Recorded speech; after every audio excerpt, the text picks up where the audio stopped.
So Kavya ఇంకో question ఏదైతే మనకు ఇన్స్టాగ్రామ్ లో వచ్చింది అది ఏంటంటే 3 years ఆఫ్ పెళ్లి తర్వాత 3 సంవత్సరాల పెళ్లి తర్వాత you know harassment or dowry case మీద వెళ్ళకూడదు అని. Is it true or no?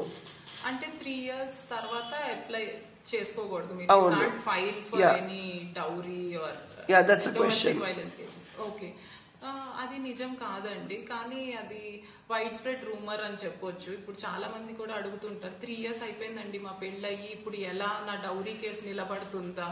నిజంగానే నేను హెరాస్మెంట్ కి గురయ్యాను, బట్ 3 years టైం లిమిట్ ఉంటే మరి ఎలా నేను ఫైల్ చేయగలుగుతానా లేదా?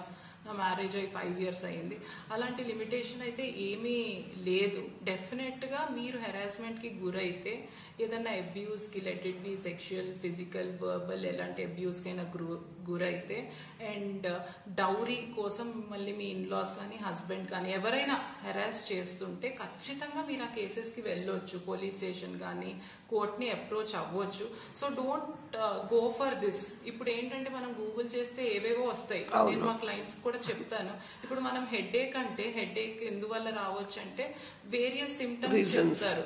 It will be like some headache like normal stress headache to something like cancer.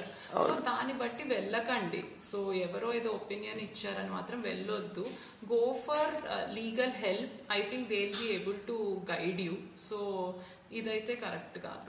Okay, so I hope ఈ క్వెరీ అయితే ఎవరు మాకు ఇన్స్టాగ్రామ్ ద్వారా పంపించారు. I hope Kavya was able to answer your question.